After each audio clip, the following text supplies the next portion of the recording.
Good afternoon, all, and welcome to the webinar on the topic Small and Medium Real Estate Investment Trust, SM REITs. And I welcome our eminent speakers for the webinar today, CA Amit Kumar Kedia and Shri Hari Babu, Dr. Niranjan Hiranandani, and Shri Rajan Bandelkar, sir. So I would like Hari Babu sir to kindly address the attendees who all have joined here with us. Sir, over to you, please. Yeah. Good afternoon to everyone. This is Hari Babu, President, Naradco National. I welcome you all for this SM REITs. This is Small and Medium Real Estate Investment Trust. It is going to come in next 3-4 months. It is operational by SEBI. And the major advantages of the REITs actually is previously is big amounts of 500 crores. Now it is brought down to 50 crores by SEBI. And the basic advantage is a fractional ownership here on leased property or rental property in the real estate sector, particularly commercial or rental model of any of commercial this thing, hotel industry or something, and also warehousing facilities. The advantage here is if any small investor want to buy real estate today in India with the 10 lakhs of minimum investment, nothing is available here. But now, because of this SEBI introduction of REITs, all the people who is having about fund of 10 lakhs can invest in the rental income yielding of real estate industry, real estate sector, and they can get the rentals, also appreciation on the property. This is gives investors lot of confidence in the property, and because it is monitored by SEBI, and these all properties are vested by this investment trust. And comparing with the bank, if somebody is investing in the 10 lakh rupees in the banker fixed deposit, normally nowadays we are getting about 6.5 to 7.25% of interest per annum. And almost similar amount is expected in the real estate industry also, and the rental yield. The difference is there in the bank, you will not get any appreciation. And here in the real estate commercial properties, you are not going to get the 6 to 6.5% this year. Every year, normally, most of the agreements will be with a 5% increase on year by year, which is not possible in the banking sector's fixed deposit.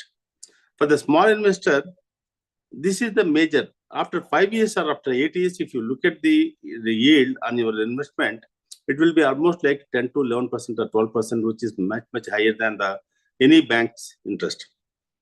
In addition to that, the major advantage is when you want to transfer the properties, if you are really physically buying the property, you have to, when you want to transfer, it is almost 6% to 9% in various states, transfer stamp duty and etc.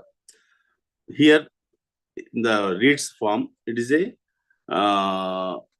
completely, it is just very nominal fees. You can transfer the property to your next seller. And anytime you want to mortgage also, I think mortgage facilities also available on these investments, and you can take some loans, etc. from the bank also. And you are going to get a monthly income. See, another major advantage in this small REITs is monthly income also is expected, because every month rental will be accrued to this, and all the buyers of the REITs can take the advantage. And it is much better than the fixed deposits, and much better than according to me, as I am in the real estate industry from last 45 years, real estate growth is much higher than the compared to Sensex or Nifty or any other form. In the real estate, the commercial properties, the growth in the asset value is almost like 8% to 9% year-on-year basis. That means after 20 years, your asset value, and also you are calculating the amounts you are receiving in this sector, plus interest value, all these things. at least 14 to 15% yield will be there, both in the form of monthly income, also the appreciation value. So this is one of the really very good milestone introduced by this SEBI, as small investors have getting an opportunity to invest in the real estate. Otherwise, today a person with 10 lakhs is very, very difficult really to invest in a physical real estate property. So here, and another thing is, when you are purchasing the real estate property with the 10 lakhs, you have to pay 5% of the 5% to 8% to 9% of the stamp duty, and 18% GST, etc., etc. All these things are coming to the picture. With this type of thing, all these things may be avoidable, and you will become the owner automatically while buying this fractional ownership also. So with this information, I am also new to this subject. Not only myself, many people are new to this subject. The first REITs may come, most probably, this is April, maybe September or October. So by that time, all of us will be knowing more information and will be having more seminars, this type of things. And actually, I am really thankful to the Amit Kumar Kedia for doing this website webinar. And I am also learning from him. So let us go to the next Amit Kumar Kedia, and let us hear what he is going to tell, and how the REITs will be giving the good investment to all the new members, small members, small real estate investors. Thank you. Thank you very much. Thank you very much, sir, for giving these words of appreciation. And thank you, Meritco and Team Meritco, for showing confidence in me, wherein I can bring this newly regulation, which is there in place just 23 days before it was there in place. And today, like we are with the team Meritco with this whole session. Moving forward, sir, if we understand and see the real estate, every time it has been said that the roti kapda makan, which is the most important thing for any of a person. So he or she always try to hold the three things, which is the most important part of anybody's life. However, roti and kapda has been managed, but when it comes to makan, we go for our one house in our lifetime. Apart from that, whenever we think of Amitji, small interruption. Our chairman Niranjan sir is on the line, so he will also give the keynote speaker this thing. Please, over to Niranjan sir. Oh, hello. How are you? Very good, sir. Thank you very much. Thank you, Mr. President. It's very nice to be here with you. Chartered Accountant, Mr. Amit Kumar Kedia ji. Very nice, wonderful. I can see a wonderful presentation ready for you. And thank you very much for joining us in terms of this education program, which is extremely important in terms of what we are trying to achieve, because it's going to be a very significant change in terms of what we are really going to see in the next couple of years. SEBI first introduced the REITs about 10 years ago. And at that point of time, the idea was that this would be a matter of scale. So in fact, the idea was to get large international players in order to invest into these REITs, and it would be listed. And these listings would actually be more for the educated, knowledgeable, and known people who would be part of the investment process. That was the initial idea that SEBI did, so that the experimentation on the REIT portfolio would take place in that direction. Having the success that has happened in the REIT portfolio in the last couple of years, obviously, we have to move forward. We moved forward in several ways. The first way that we moved forward was the tax issues that came up. The idea of transfer of these properties to a REIT and to make it a pass-through, which would be easy for us to transfer these properties to a REIT in a tax-efficient way. Number two, to use this as a pass-through, which would enable the person holding the REIT in order to hold a property, giving good continuous incomes to be held by individuals that would take place. So we had two benefits: large properties being developed by developers, managed efficiently and proficiently.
But I'm sorry, I got disconnected. Can you hear me now? yes, sir. Sorry, I got disconnected. Yeah. So the second aspect of it became extremely important, that we would be able to get over a period of time two aspects of it. One, a continuous flow of rental incomes, and the second aspect of it, which would be capital appreciation of the properties. Now that we have got these two benefits, which are already available for larger REITs, the new notification has now been issued, which Mr. Amit Kumar Kedia is going to give us a detailed tweet about. But from a general flow, what is very, very, very interesting is the fact that now SEBI has recognized the fact that the route of the REITs is something which has worked very well. Number two, the Government of India, the Finance Department, and they, at the regulatory organization, have accepted the fact that this pass-through, which was extremely difficult to get approved from the Government of India. Remember, when we first went to SEBI and then went to Finance Ministries, it was extremely difficult to get it done. Naredko played a great role in terms of getting all these approvals into place. And now the benefit is twofold, which we are now enjoying. The only aspect of it which becomes very critical is the fact that we need, as developers, to be able to support good quality REITs. It doesn't depend on the size of the REITs, which is important, but the quality of the REITs is important. The reason why this is so is that if there are good REITs, good quality REITs, then tomorrow hundreds of new REITs can be done. Let's take the example of other countries which have succeeded. America, huge number of REITs which have taken place. In the Far East, we have Hong Kong, we have Singapore, and to some extent, China. I'm not talking about China. You will see the peculiarity that the Hong Kong REITs did not do well, but the Singaporean REITs did extremely well. More controlled, more efficient, and be able to be and draw the integrity of the people to the REIT. Hence, it is up to us as developers, us as chartered accountants, us as financial people who look after the interest of these companies, to take a view that we will support and take part in good REITs and good quality REITs. And hence, this becomes a new instrument, which becomes a powerful instrument where people will do investments into this category and also be able to do it. So this is the small addition that I wanted to make before handing over to Amit Kumar Kedia ji, because he will give the direction in which the idiosyncrasies and the differentiation between the original REITs, which were sanctioned by SEBI, and the new one, which is the small and medium-sized REITs, which are now coming into the market. There are differences where smaller amounts of size of REITs could be done, or smaller amounts in terms of investments can be done. These two aspects have been differentially brought into this thing. I don't remember the exact specifications of this. Amit Kumar ji will definitely enlighten us into this direction. Mr. President has been leading our association in a fantastic way, and I see multiple programs and organization in every aspect of the real estate industry. So my congratulations to Hari Babu for the wonderful work that he's doing, and also to the entire organization of Naredco to take up such programs and to do it. Happy to be with all of you. Wonderful, and do a great next step in the real estate sector. Thank you very much, Hari Babu. Thank you very sir. much, Kumarji, and all Thank of you. us together. Thank you very much, sir. Thank you, sir. Thank you very much for your Thank you, sir. participation and given your thoughts about the REITs. Thank you very much. Amit ji, next our speaker will be our Vice Chairman Rajan Bandelkar is also there.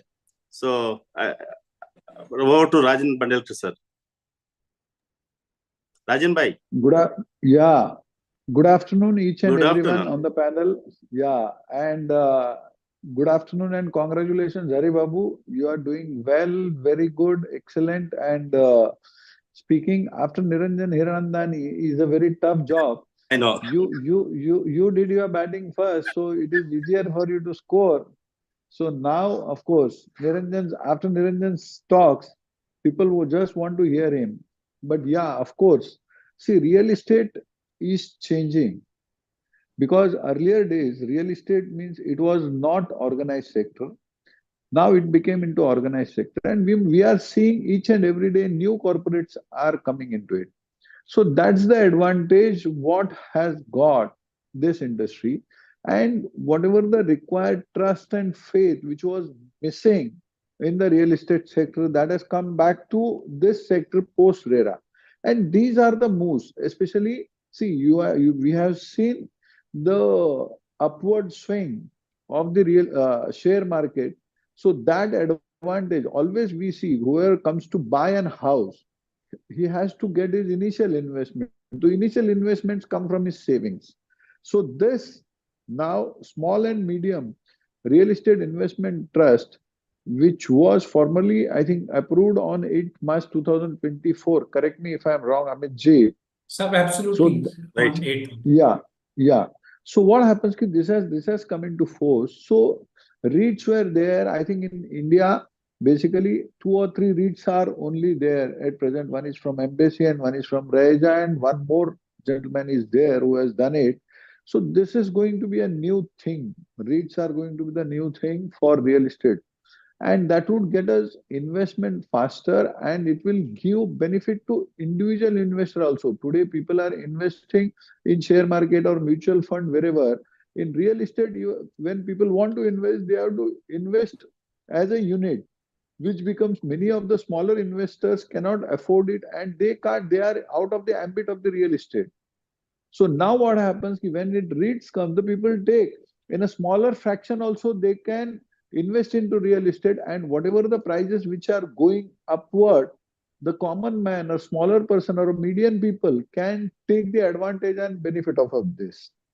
And I don't want to take much of this time, your time, because people have come here to listen to you, Amit ji. I wish you all the best, and over to you. Thank you very much. Thank you, Rajan bhai. Thank you very much. Now, Amit ji, it is your time now. And first 1 hour, you can give all your presentation. And later, we can go for the question and answer session. Thank It's you. okay? Thank you. Yes, sir. That would be good. Sir, I needed a help from you. My screen is fully visible. Yeah. Yeah. Visible. Thank you. Thank you very much. So, friends, we were talking about the roti kapda makan. And when it comes to makan, everybody holds or buy or try to buy one home for him or herself during his lifetime. But after buying that home in his lifetime, they always think that we want to get an exposure towards the real estate, but the pricing of the real estate going and buying a single unit could be far more far-fetched from their approach. Looking and understanding to these integrities, when we think that we need to dream big with a small investment and infinite returns, here where the small and medium REITs come into play. So friends, before I start, I would like to play this.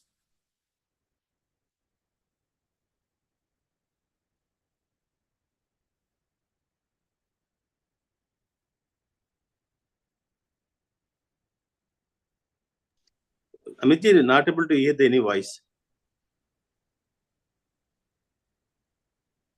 Sorry for the inconvenience. And to try and participate. Yeah. This is one of my favorite Sir, products for the now. future. Okay, good. REITs. Thank you.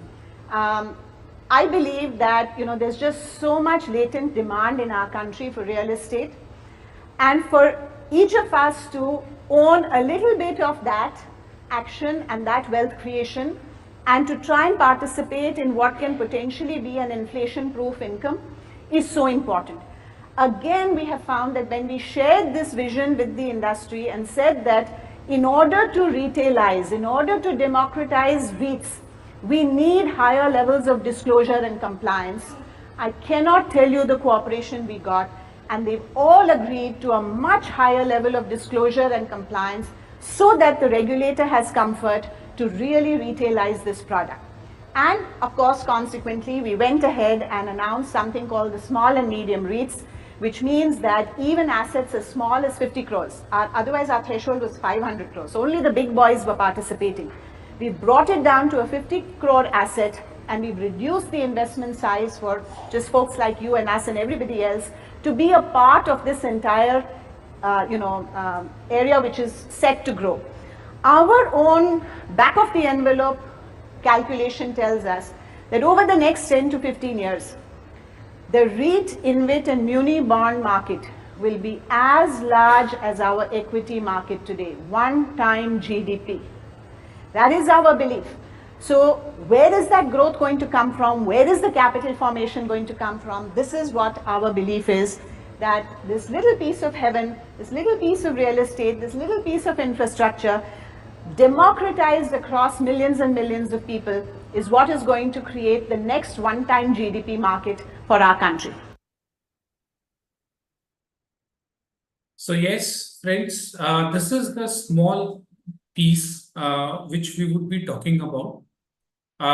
This was our SEBI chairman on 20th of this month only. Like she was in a session, and it was her vision, it was her thoughts. 1 time GDP of our country is equivalent to the equity which is having, and where we hold as a small investor towards the REIT is nowhere as on date. We would be understanding in our coming slides. Before that, I am trying to run up and trying to tell what exactly from where this REIT originally came from worldwide, how it performed in India, how the Indian markets are. So in a short span of 15 minutes, I just wanted to complete the history, and then we would be coming up to the detailed integrities of the small and medium REITs. So friends, if we see, we always try to hold an asset. In US, way back 1960, it was a history when the first introduction of REITs got introduced. Why we are studying and understanding this history is when a country from developing to is becoming a developed country, then the REITs product would going to help the investments, the liquidity in the sector very much. And today, the status is that in out of 35 countries, all the countries are having and running a very successful REIT model. In addition to it, when the REIT model got introduced in Japan 2001, when it got introduced in France 2003, in Germany 2007, there was a huge and a tremendous growth in the real estate sector in the Europe market because it got boosted through the small investments through the mechanism of REITs. If globally we see, there are almost 900 REITs which are being operating and which are being there in various countries across. So a small graphical presentation of how the REITs, it got incepted in 1960 from US, then it got listed. The first listing was way back in 1965 as there in France, Japan, Australia, the Germany, UK. By 2007, all these countries were formally having REITs. And in India, in 2014, the big REITs came in place. And just as told by Hiran Nandani sir and Rajan sir, on 8th of March 2024, the small and medium REITs came, the regulation, amended regulation came in place. So when in India, these regulation into 2014 came, and till date, the big REITs, there are 5 registered REITs, and out of these 5, 4 have been listed as on date. And the first REIT which got launched in India was way back in 2019. If we see the market capitalization and the return which has been expected and been given by the REITs like the Brookfield, Mindspace, Embassy, there are like between 7 to 8%. And recently, the Nexus REIT Trust got listed. So, how this dynamics of our country came? Way back in 1990, when we have seen the FDI got opened, there was a lot of foreign funds which came to India because of the liberal policies. And we have seen with these liberal policies how it got the economy of our country got transformed. Later on, the market regulator SEBI was there who introduced various measures for the regulation of the capital market. We all know in 2017, the implementation of RERA happened, the GST got implemented, demonetization happened, Make in India, Digital India, Startup India, e-governance, these all frameworks was there in place. Because of these all frameworks, the groundwork had already been set up in terms of the digitalization, in terms of the reforms, in respect of the well set up. And when today we see our country to be a developed nation by 2047, the groundwork have been done. Now, introduction of the small investors through small investments in real estate, which is now required. And this had came to be true by the amendment on 8th of March 2024 by the SEBI amended regulation of REITs 2014. So friends, if we see the data of our country as on now, there are more than 44 mutual funds which are registered. There is a tune of almost 80 lakh crore which is there as investments in the residential space. There is an assets under management of around 55 lakh crore. Yes, 55 lakh crore. And in terms of fixed deposit, it is more than 100 lakh crore. And there are demat accounts to a tune of more than 15 crore demat accounts. And if we see the investments in small REIT market, that is through the fractional ownership. So when 2017-18, the market dried up, COVID got hit, then this fractional ownership platforms got came into the pictures, wherein SEBI also got little spectacle, having said that they can lead to any of the frauds in the markets. So today, if we see the AUM of these fractional ownership platform, that is around 4,000 crores. Yes, just 4,000 crores. And if we see the investors and the assets which are under management through mutual funds in equity, then it's far more higher. That is the reason SEBI chairman person said that it would be in another 15 years, one-time GDP of our country in which REITs and the debt market. So if we see the progress of REITs in our country, in 2013, SEBI introduced the big REITs regulation. Then in 2014, the regulations came in place. In 2019, the first REITs got listed.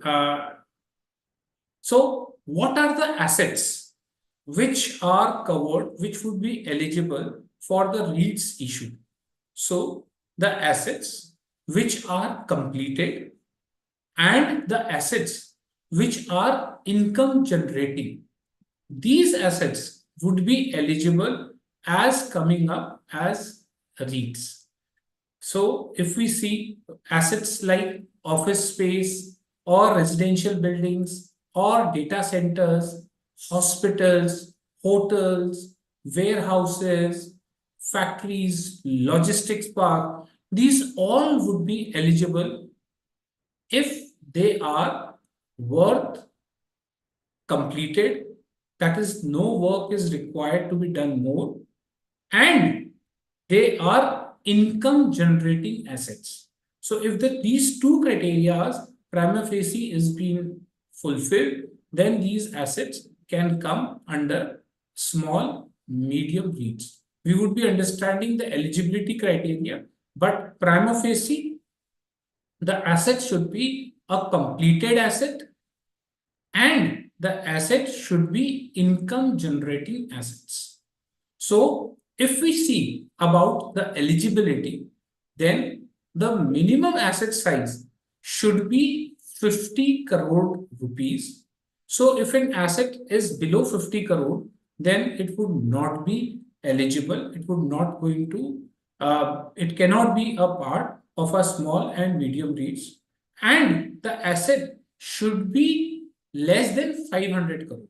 So if any of the asset is more than 500 crores, then it would not going to fall in the small medium REITs category. Then in that case, it would be falling under the larger REITs. Moving forward, whenever an issue is being proposed by the small medium REITs, then the minimum investors which would be required for the subscription would be minimum 200 investors. So whenever an issue would be coming, then the issue would be subscribed by minimum 200 investors.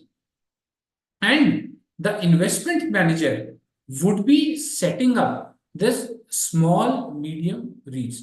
We would be understanding the detailing of this in our further slides. But if we summarize the eligibility, then it should be minimum 50 crore rupees in terms of value. There should be minimum 200 investors which would be coming for the subscription. There would be an investment manager who would be doing all the setups of this small medium REITs, and the minimum investment by a single investor would be 10 lakhs as of now. Definitely in time to come, once the system is there in place, when the investors get comfortable, then this there would be a reduction in the minimum investment size. But as of now, it is 10 lakhs. If we talk about the big REITs, then the investment of the big REITs at a time was also big. but now it has been brought down to almost 10-15,000 rupees. So in time to come, definitely it would be reducing. So the major parties, if we see this chart, the major parties of an small medium REITs would be the trustees, the investment manager, and there would be a scheme which would be controlled through an wholly owned subsidiary in form of a special purpose vehicle by the trust. So the assets would be procured in the SPV, and the holder, the control of that SPV would be through the small medium REITs. And all this management would be done through the investment manager. He would be one who would be putting the application of the trust. He would be the one who would be getting the trustees appointed, and he would be the one who would be appointing the merchant banker for the issue to be there in place in the public domain. So if we see what would going to happen, why and what is the reason why the small and medium REITs would be there? First and formally, as we all know, real estate and real estate investment is always been at, there was a time before Veda when it was always been seen in a spectacle manner. There was always doubts on the developers, there was always doubts on the land title, there was always doubts on the delivery of the assets. So because of that, there was always a question on the real estate asset. But now, with this small and medium REITs, whenever it's the investments is being done, it is done in a completed asset. So there is no risk that the assets would be completed or when it would be deliverable and stuff like that. In addition, as it was said by our honorable team members of NAREDCO, our president, chairman, vice president, sir, there is a stable return which would be there in the investment of small and medium REITs. Stable returns in terms of the liquidity is always be there. Whenever I have done a subscription, the units would be listed, my scheme would be listed at the stock exchange. So as and when I like to offload my holding, I like to sell my holding in that small and medium REITs, I can just go and offload that on the stock exchange. In addition, in terms of my return, every quarter, whatever have been earned by the SPV through trust, it would be coming to the unit holder to an extent of 95%. So it is not seeing like the fourth quarter also, fourth month also. In the third, in all these 3 months, whatever have been earned would be delivered. Moving forward, everything would be in a demat form. So it would be very easily transactable. And icing on the cake, it would be managed by a professional management in form of an investment manager. So this would be the beauty, this would be an addition, what a small and medium REITs would be bringing to any of the investor. When an investor thinks and look forward that I don't want to invest in equity because it is a highly risky venture, when he thinks that FDR does not restrict me, does not hedge me from the inflation, in those cases, setting and keeping myself hedged from the inflation, setting and keeping myself growing, small and medium REITs could be one of our option, wherein I would be getting returns In addition, whatever investments have been done by me, those investments, capital appreciation will be enjoyed by me. So combined together, there would be an yield of capital appreciation and yield from the rentals of the completed assets, which I would be getting. Now, moving forward, I have tried to showcase the roles and responsibility and how the workflow of this small and medium REITs would going to work. So there would be an application which would be made by the investment manager on behalf of the trust.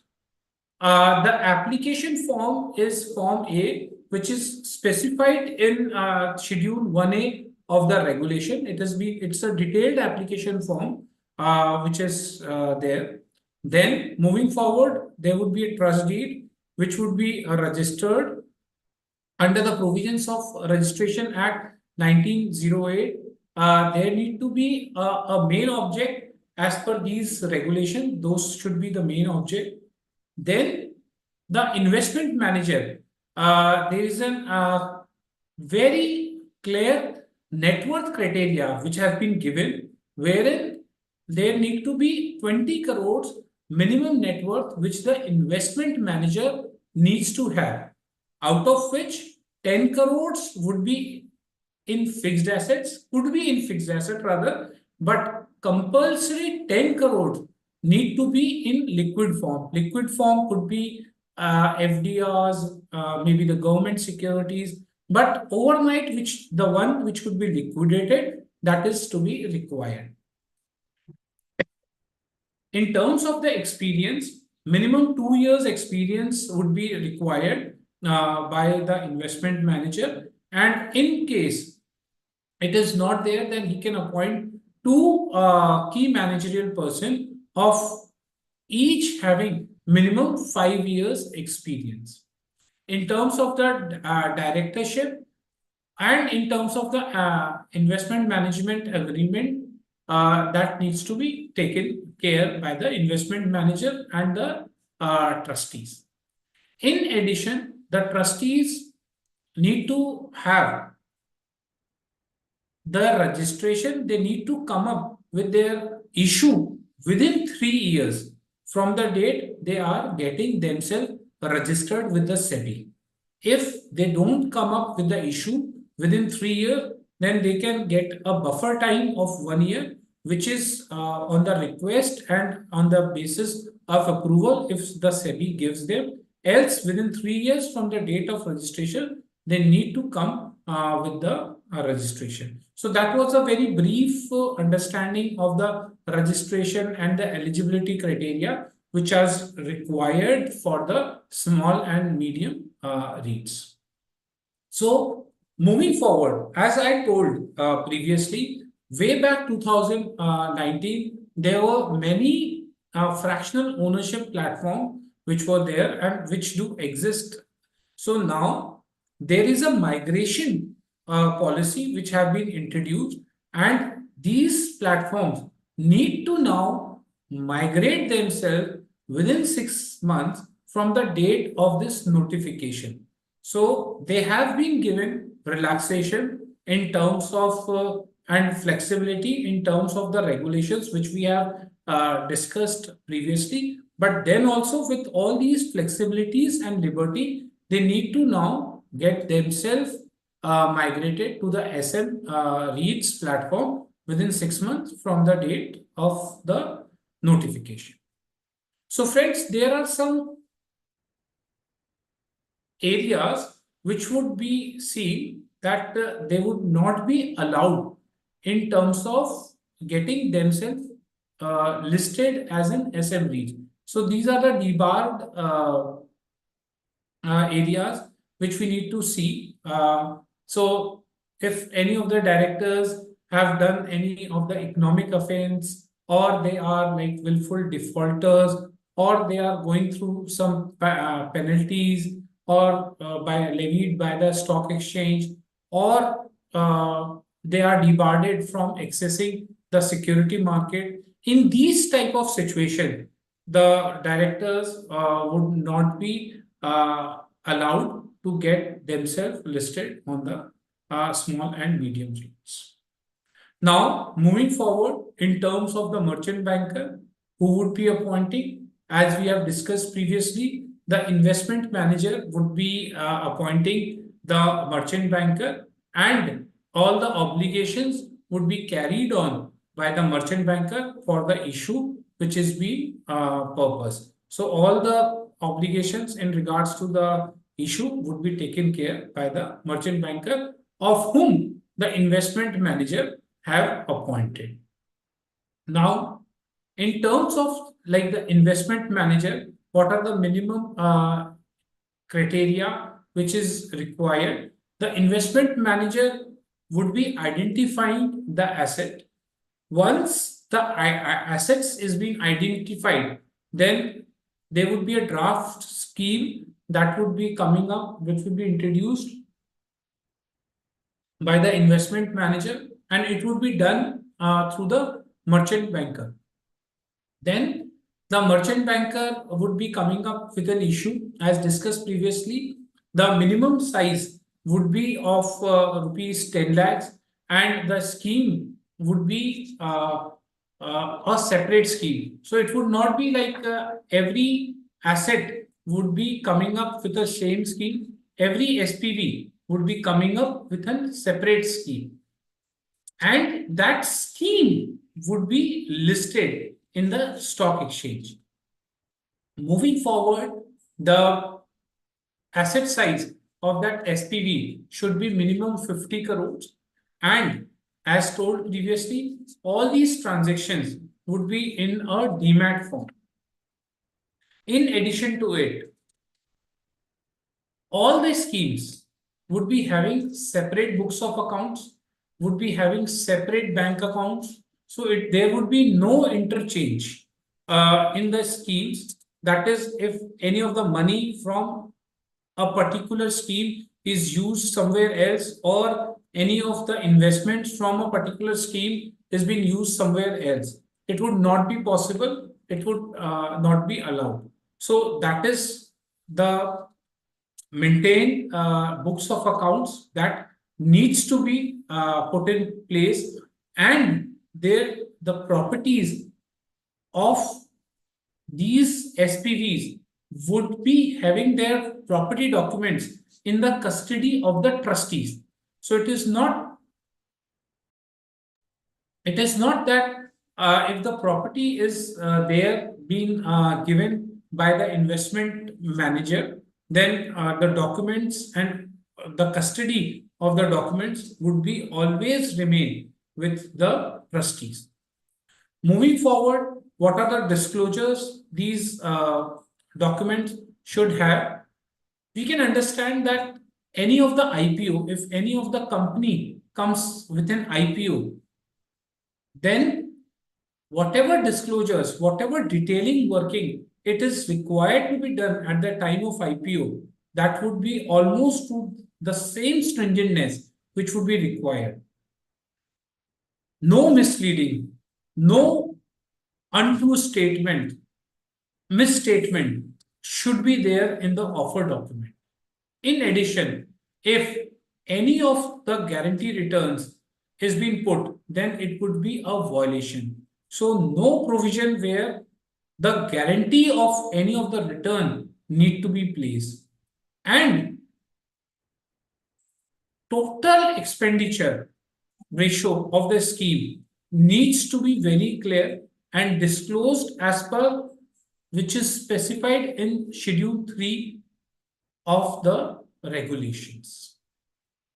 So if we see who would be owning the assets, the SPV would be the ultimately owner, which will be directly owning the assets, and the SPV would be a wholly owned subsidiary of the trust.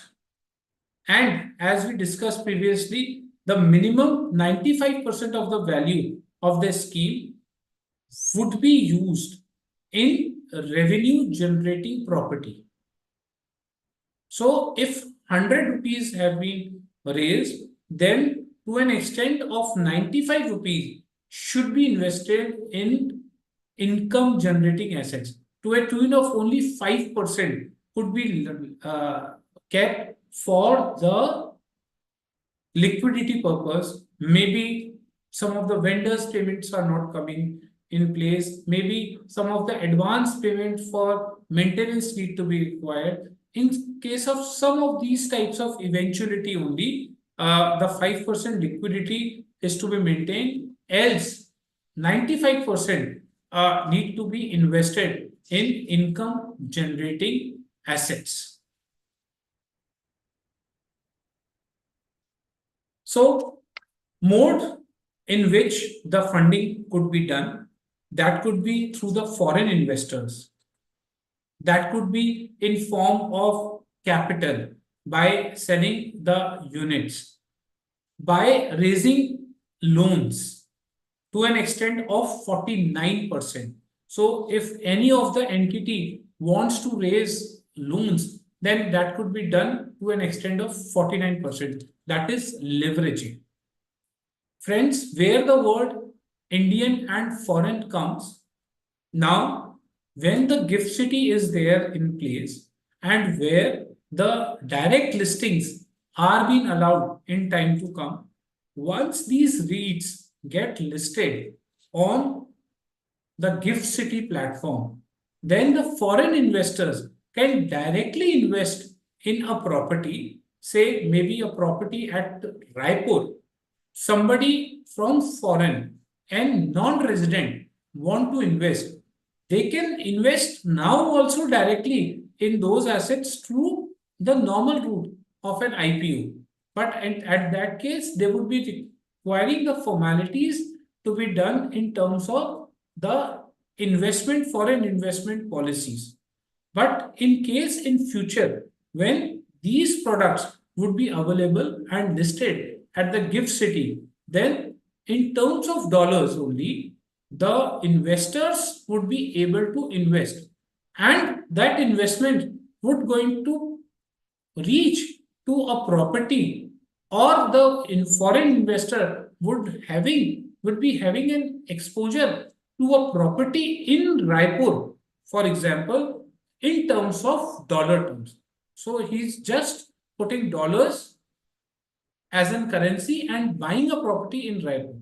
And when they would be offloading this property, they would again going to offload in terms of dollars, and all the gains which have been which we would going to see in terms of the capital gain or the short-term capital gain would not be applicable to them. So this is what is the thought of our Honorable Prime Minister, the honorable machinery of our country, where they see that how sitting at 2024, moving to 2047, how our country would be a developed nation. And real estate being the biggest contributor of GDP after agriculture, if these facilities like small and medium REITs would be available to the real estate sector, then there would be a transformation in the economy, there would be a transformation in the growth of our country. So the investment managers needs to maintain the website. In that website, they need to put all the details in respect of the proposed asset, which is scheme-wise. So it is not like putting on the trust-wise, it is the scheme-wise, what are the details they need to put in for the assets and the scheme. They need to link the scheme with the offer document. So all the offer document needs to be put in place there at the website of the investment manager. So moving forward, the issue would be open for 30 days and the issue would be coming in a DPAT form. So it would be on the scheme level wherein the issue would be covered and would be coming, and it would be the advertisement as specified by the board. The advertisement would be done accordingly, and it would be a book building mechanism in which the issue would be coming and it would be listed on the stock exchange. The exchange criteria could be opted by the issuer, by the person who is bringing the issue. And the minimum investment which would be there would be of 10 lakh rupees. Moving forward, if we see the skin in the game. So here, where is the skin in the game? When we see the investment manager, as we have told before, there need to be an investment manager who needs to be appointed. The investment manager, if the asset is on leverage, then he would be holding minimum 15% of the total size of the issue. If there is no leverage, then it would be 5% of the issue size. In case these investment managers are having more than 15% or 5% at the time of issue, then they need to have at least 1 year lock-in period for the subscription they have done above this threshold of 15 or 5%. Yes, they need to maintain that holding for another 1 year of the holding which is above 15 or 5%. Once the 4th year is being completed, then they can reduce down their holding to an extent of 5%. So for 4 to 5 years, it would be 5%. Then for 6 to 10 years, it would be 3%. And from 11 to 20 years, it would be 2%. And after that, it would be 1% that they need to maintain. So it is like the investment manager who is maintaining the property. So SEBI have taken care that the investment manager, while he is managing the asset, it does not go like he just go away by leaving the assets, by leaving the investor in any of the dilemma. So this is what the skin in the game which SEBI have kept for the investment manager to maintain till the assets prevail. So it would be fully in a manner that it does not go away till the end of the assets. So if we see what is the maximum amount a single person can hold, then that is 25%. That is, if any of the persons wants to keep a holding, then they can have maximum 25%. It would not be applicable on the investment manager and its associates. Moving forward, the minimum public holding which needs to be there should be 25%. That is, any of the developer through the investment manager, if they are going and offloading, then it would be 25% minimum holding that they need to offload. So this 25%, 5% and 15% would be in addition. 5% in case it is not leveraged, 15% in case it is leveraged. Then all the books of accounts need to be maintained by the merchant banker in his consultation, and all the allowance, all the property valuations needs to be done. If the property which is being bought is more than 105% or less by 95%, whatever value is being derived of that property, then in that case, there needs to be an approval of 3 times the negative vote which have been cast. So this is what the stringentness of this regulations are.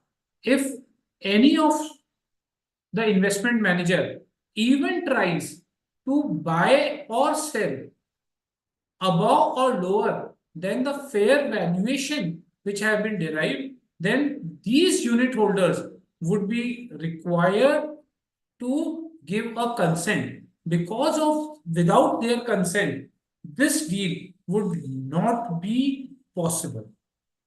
So friends, we have discussed and talked in totality in a very detailed manner in regards of how and who would be bringing the issue, how and who would be the investment manager, how and what percentage they would be holding. Now, everything which starts needs to come at end. So we need to understand that if at any given point of time, the issue which have been brought in comes to an end, then what are the specific areas where this delisting of these units would going to happen? So if the limit which is the public need to hold comes down below the limit which has been allowed, if there are no project in the assets which remain for like 6 months and more, then in that case, the delistings of the units would be there. In case the SEBI propose or SEBI tells that now like it needs to be delisted because of any of the violations, then in that case, the delistings would be done.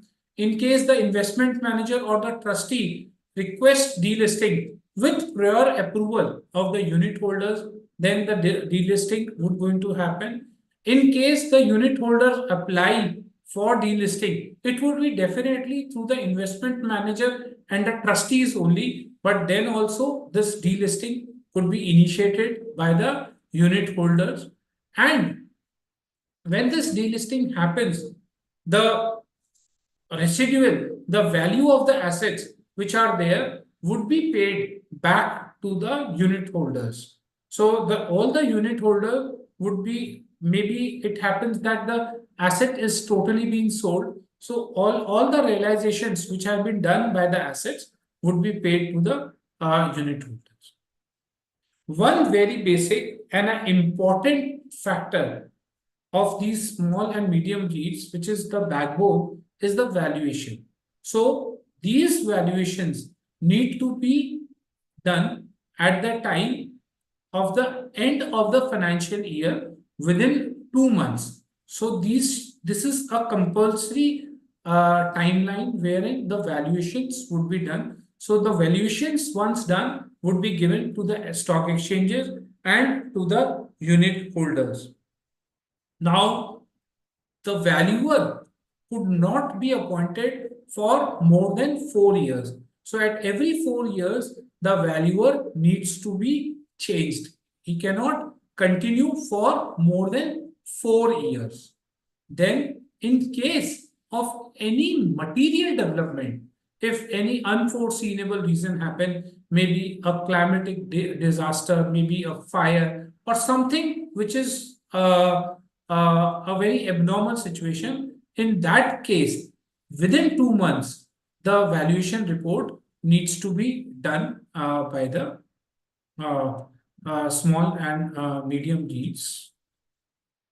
Moving forward, if we talk about the distribution, then we have discussed to an extent of 95% of the net distributable cash flow as per the Companies Act.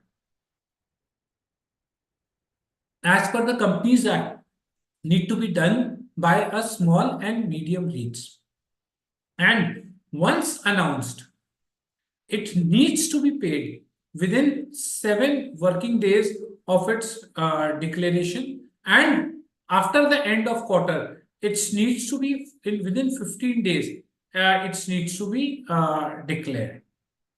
So these how stringent the policies, the frameworks are. Why I am using the stringentness is because of this stringentness, because of these thoughts, because of these regulations, the faith of the investors in the country, the faith of the investors internationally would going to increase. And with this increase of this faith, definitely the flow of fund would be far more higher than expectations.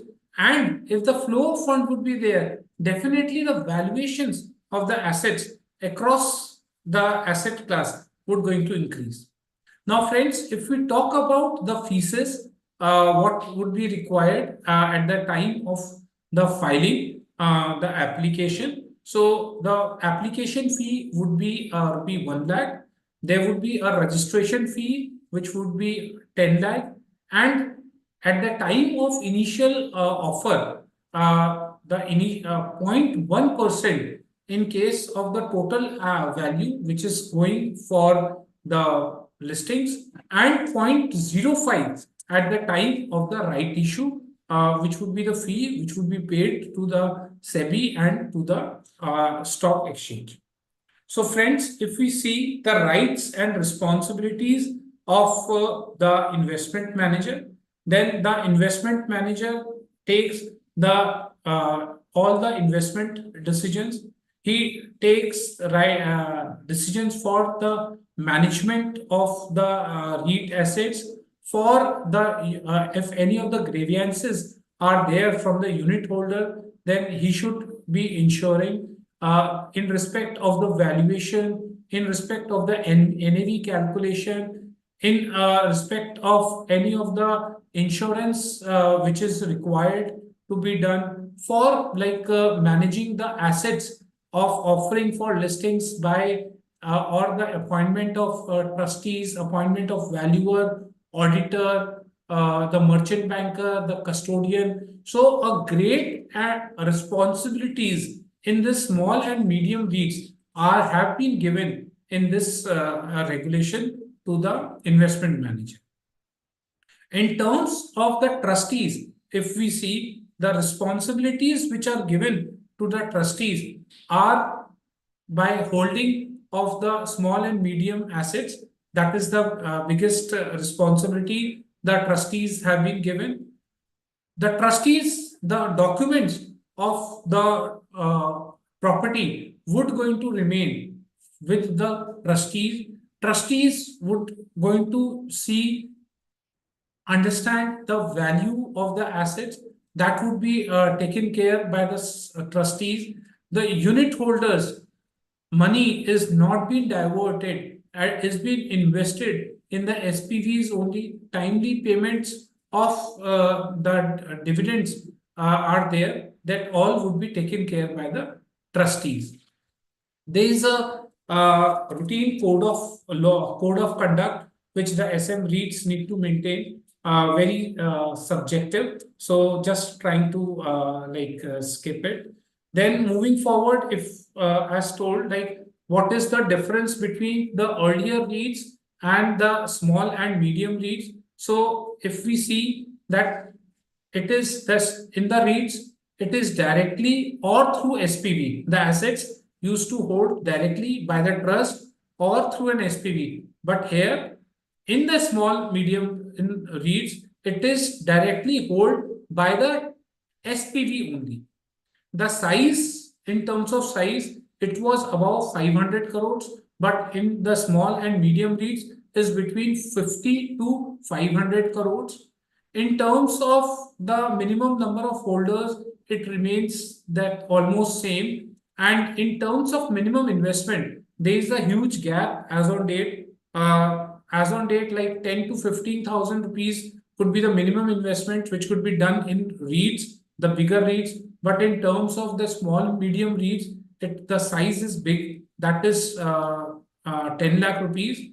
And in terms of the distribution in the bigger REITs could be to an extent of 90% of the net distributable cash flow. But in terms of the small and medium REITs, it could be 95%, and it would be quarterly in terms of the small and medium REITs as compared to half yearly in terms of the duration of payment for the bigger REITs.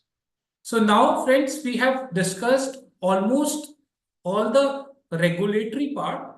Now, in last 5 minutes now, the time which has been allowed to me, I would be just telling you about the taxation, how the taxation would be implemented. As like told, NAREDCO have played a very crucial role in getting these tax implications, tax relaxations for the for the REITs in totality in place.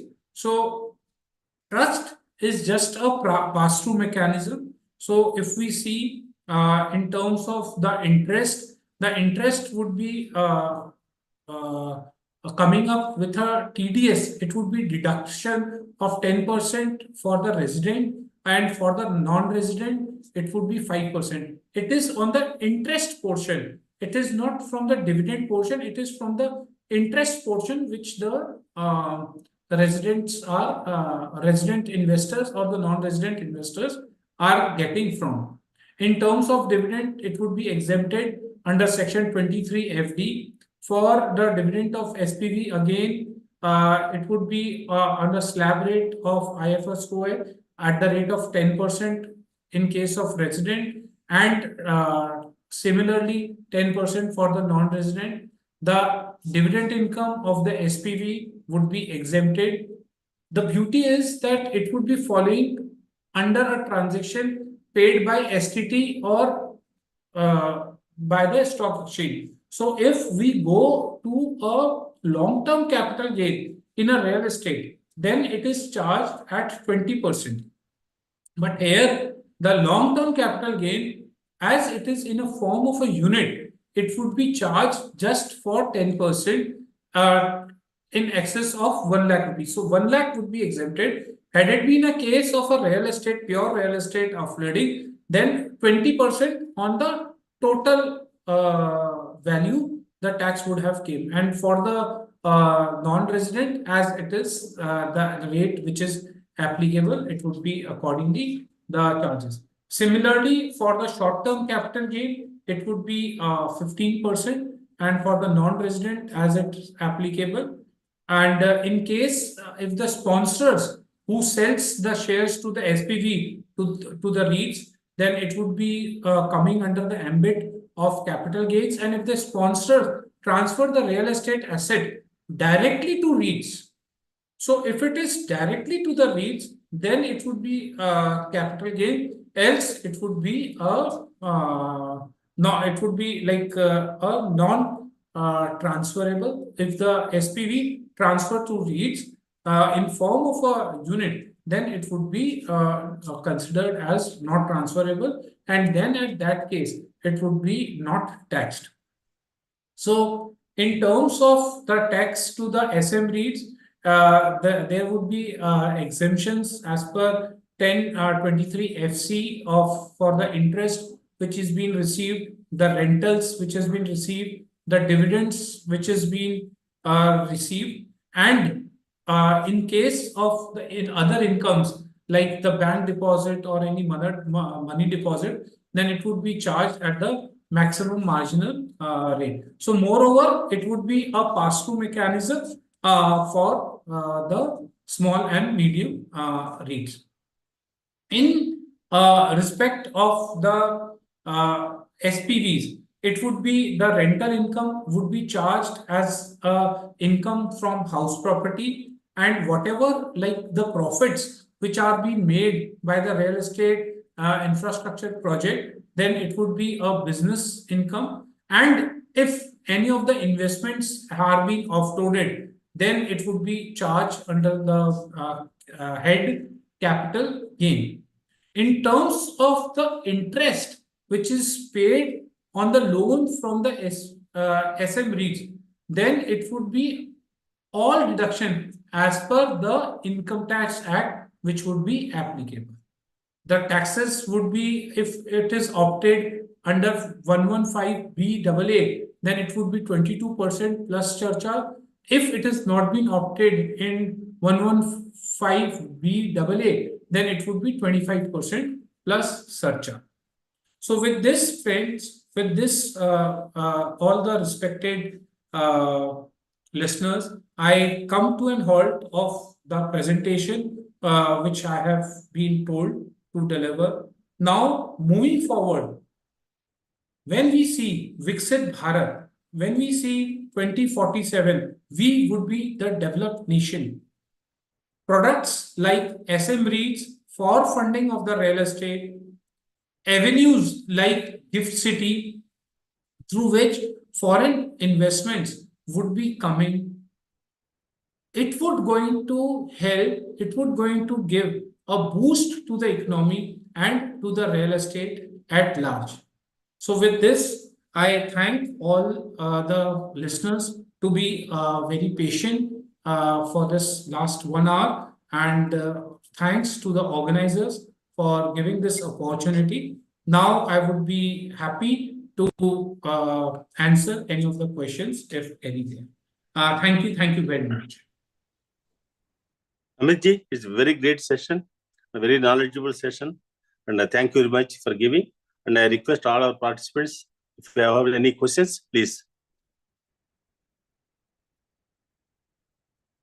I think anybody has raised the hand, or anybody is interested in the question and answers?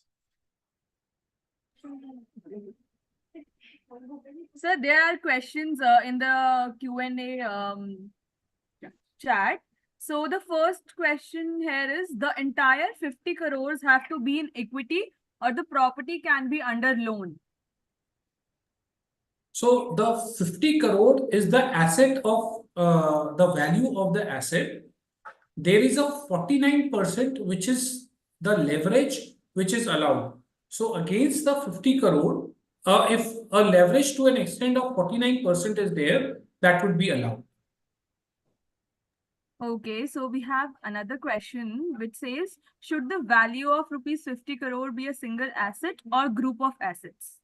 So this is, as of now, the clarification is being sought from SEBI. To my understanding, it could be a group of asset, but then also a further clarification from SEBI is required, which we are looking forward.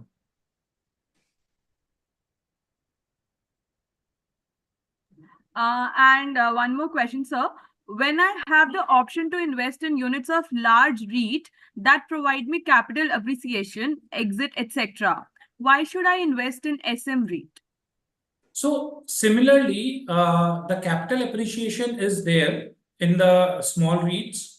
Also, the yields are also there in the small REITs. So combined together, the yield plus the capital appreciation is what you make out of it and what you take home from the small and medium REITs. Small and medium REITs is a very sectorial specific in terms of the geography. So in case you find that something which is near to you, maybe in your area of your geography, that could be one of zeal because of which you can invest. Having said that, 10 lakhs is the value. And if we like to diversify, for example, you are having 50 lakhs to invest in a real estate. If we go and buy even a small 1 BHK in Mumbai, that would not going to come for 50 lakhs. So if I want to diversify this 50 lakhs in 5 different states or 5 different cities, I can go and diversify myself in this manner. So these are the extra advantages of the small and medium REITs.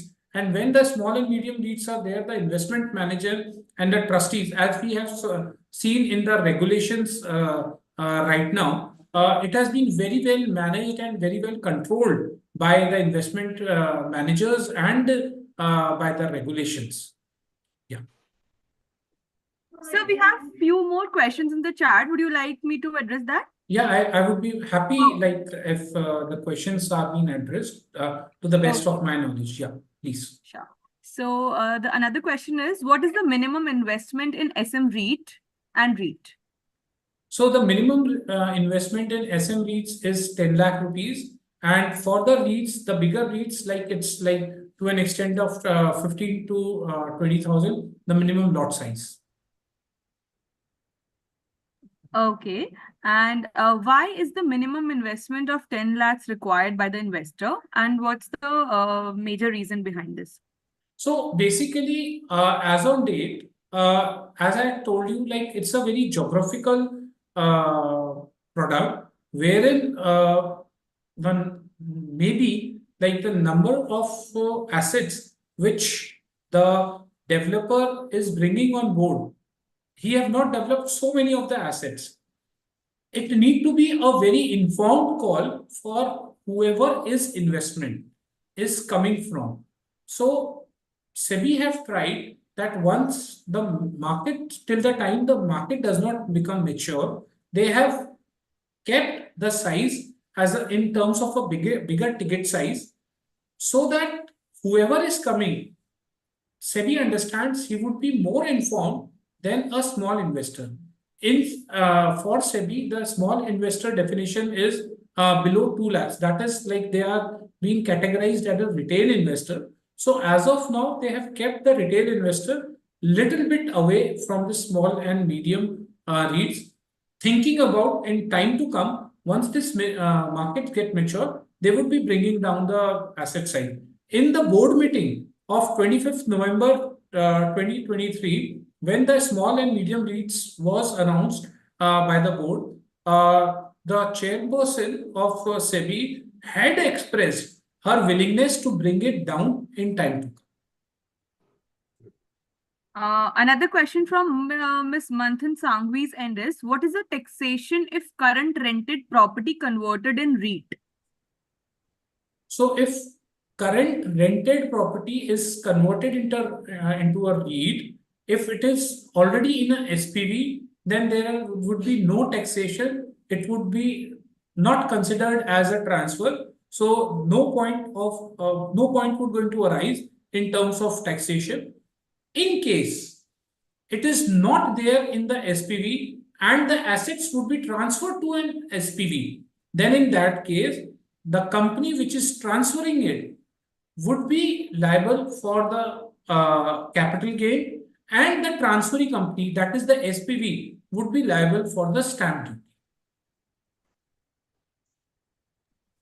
And Mr. Jay Shah would like to ask you, if the asset in current company and asset in mortgaged, then how to convert into REIT? So as told, like it would not going to affect the REIT. Mortgage asset to an extent of 49% is allowed. So if any asset is mortgaged also, they can be converted to REITs. And if it's do looks like that the receivables from offloading the units of the REITs in time to come could be used to pay off these debts, that can be used for.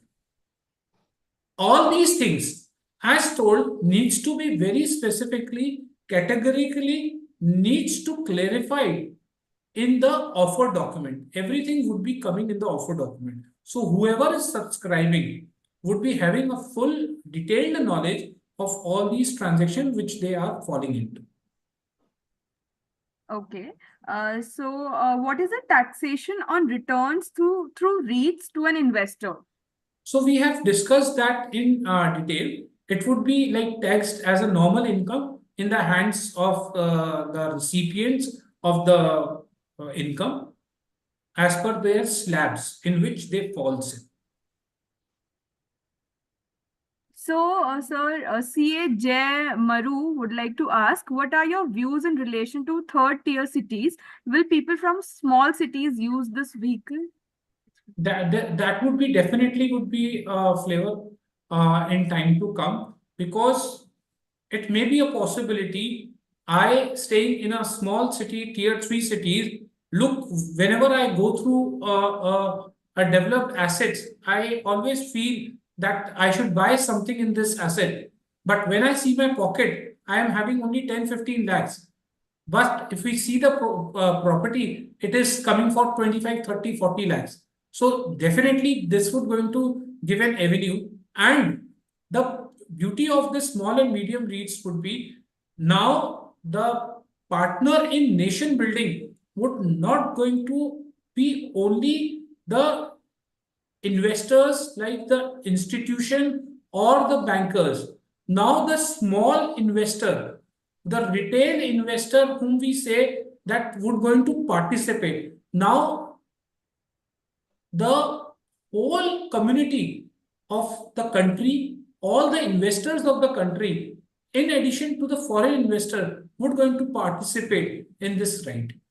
And when we look forward that we would be a developed nation in time to come, the real estate prices, if we see 30 years, 40 years, 50 years of the developing nations, which are now developed countries, what jump these countries have made, the same jump would be coming in our country. And the retail investor, the small investor, would not be left behind with these opportunities. Okay, so one more question from Ms. Manthan Sanghvi's end. We have a property which is in private limited company, and against it we have loans. Can we have loan against the income of REIT of rent? So this have been like answered previously, yes. Okay, sir. So, Mr. Shekhar Thite would like to ask, what is the criteria for valuation professionals? Do they need IBBI license or wealth tax license? Yeah, they would be they need to be asset valuers, and they need to be registered with IBBI, right? And minimum investment is 10 lakhs. However, in case of normal REIT, investment can be 10 to 15,000. Then doesn't this make the normal REIT more attractive? Yes, there is basically every there are different segments at different levels. So definitely both the avenues are good and opportunistic at their own levels. So it totally depends on the investors to their appetite and to their interest. So in a country, grade A assets also sells, grade B assets also sell. In a country, somebody buys gold also, silver also, diamonds also. So it is the appetite of the investor who wants to go in which part of their investments. Okay, sir. The last question from Mr. Pradeep Mishra. How to know about any liabilities on properties like property tax, etc.? It will directly affect the return on unit? Definitely, it would going to be affected on the unit, and this is the reason why there is a appointment of an investment manager, there is an appointment of the trustee, there is an appointment of a merchant banker, and there is a document which would be there before it comes to the public domain. All the scrutinings, all the due diligence would be done by these people, and this is why the skin in the game of the investment manager have been kept to an extent of 5 and 15%. So these scrutinings would be done well before, once the document is there for the public at large to get it subscribed. Good, Amitji. I think you have done a lot of question and answers. One thing last from my side, one question: whether on lease lands is also available this type of thing? Sorry, lease lands. So nowadays, state governments are giving for 33 years lease, and then a commercial complex is constructed there. So a long-term, if it is a long-term lease, definitely it would be eligible. What is the meaning of long-term? Is it 30 years, 25 years? Normally, like it goes for 100 years. Normally in states we have seen that it is 100 years. 33, 34, the valuation would going to be a bit lower for the 30, 33 years leased if they are so as such. So it would be totally reflected in the valuation basically. So you recommend 19 years lease minimum. So if it is there, the valuation would be good. If we go in the 33-year lease, the valuation, there would be a difference in the valuation. Definitely, the asset can be brought into this small and medium REIT mechanism. Good, wonderful session, Amitji. Great. Thank you for your. I think most of our people must have learned so many things about the REITs, and after once it is in operation, we'll have one more session. Sir, it is there very well there in operation, sir. Now, like the application could be when SM REITs. Yeah, SM REITs is there in operation, sir. The regulation in 2 to 3, in 2 to 4 months, there would be like we can see the first listing of the small and medium REITs. Exactly. After once the 2 or 3 companies started doing this one, Yes, then we'll be knowing much better, and we'll have another session in the same way. Thank definitely. you. Thank you very much Thank for you. your Thank you. cooperation and knowledgeable session. Thank you for giving this opportunity. Yeah. Thank you very much. Okay. Bye. Bye. Namaskar.